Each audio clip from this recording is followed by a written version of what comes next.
काँग्रेस प्रदेश अध्यक्ष हर्षवर्धन सपकाळ यांच्या उपस्थितीत टावर गार्डन रोड परिसरात भव्य कार्यकर्ता मेळावा। धुळे महानगरपालिका निवडणुकीच्या पार्श्वभूमीवर शहराच्या टावर गार्डन परिसरात काँग्रेसचा भव्य कार्यकर्ता मेळावा आज मोठ्या उत्साहात पार पडला।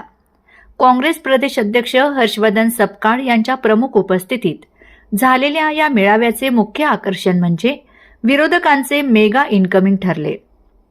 शरद पवार गट, राष्ट्रवादीचे ज्येष्ठ नेते शव्वाल अन्सारी, भाजपचे मुर्तुजा अन्सारी, सामाजिक कार्यकर्ते जुनेद पठाण, सामाजिक कार्यकर्ते अभय पाटील, समाजवादी पार्टीचे अमीन पटेल आणि राष्ट्रवादीच्या अनेक पदाधिकाऱ्यांनी आपल्या समर्थकांसह जाहीरपणे काँग्रेसचा झेंडा हाती घेतला। या मोठ्या पक्षप्रवेशामुळे निवडणुकीपूर्वीच काँग्रेसने शहरात आपली ताकद सिद्ध केली आहे। मेळाव्यात बोलताना सपकाळ यांनी दिवंगत नेते रोहिदास पाटील आणि चुडामण पाटील यांच्या योगदानाचा गौरव केला।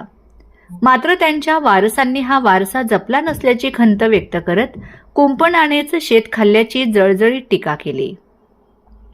खासदार डॉक्टर शोभा बच्छाव आणि शहर अध्यक्ष साबीर शेख यांच्यासह महाविकास आघाडीच्या प्रमुख नेत्यांनी या मेळाव्याच्या माध्यमातून आगामी विजयाचा निर्धार व्यक्त केला असून या भव्य शक्ती प्रदर्शनामुळे धुळ्यातील राजकीय वातावरण पूर्णपणे तापले आहे। तुम्ही धुळ्याचीच नाही, तुम्ही पाण्याचीच व्यवस्था नाही केली, धुळ्याचीच व्यवस्था नाही केली, धुळ्याचं नेतृत्व नाही केलं, तर आपण महाराष्ट्राचं नेतृत्व केलं। आणि ते करत असताना आपण इथल्या माणसाला जगवण्याकरता, वाढवण्याकरता, विकासाकरता त्याच्या घरात चूल भेटली पाहिजे यासाठी विविध उद्योग आपण उभे केले। मात्र ते विविध उद्योग उभा करत असताना आपण वेळ दिला, श्रम दिला, कष्टा घालल्या आणि एक सुरक्षिततेकरता एक कंपाऊंडही केलं। मात्र नेमकी भानगड काय झाली दराटे साहेब, की कंपाऊंडनेच शेत खाल्लं आणि आज जिल्ह्या कुंपण जे होतं तेच आज आपल्या पक्षात राहिलं नाही। याबद्दल मी घेतलेल्या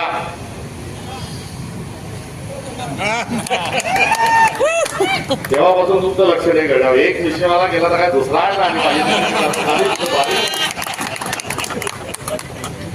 त्या माणसाचा निषेध करतो।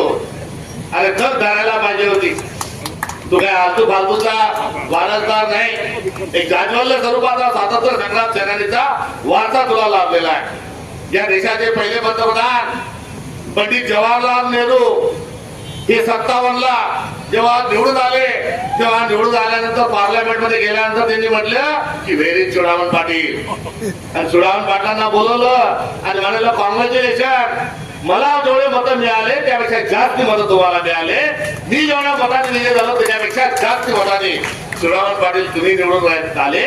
जे founder of the nation Pandit Jawaharlal नेहरूंनी अभिनंदन केलेल्या माणसाचा वारसा चालवत असताना सहन करायला पाहिजे होती, सहन करायला पाहिजे होतं। मात्र असा निर्णय घ्यायला हवा नव्हता, आवश्यक नव्हता। एवढा आळ आल्यानंतर माझ्या मनातली भावना मी सार्वजनिक या ठिकाणी करत असताना मी घेतलेल्या आणि गेलेल्या मंडळीचा या कार्यक्रमाच्या निमित्तानं मी निषेध करतो।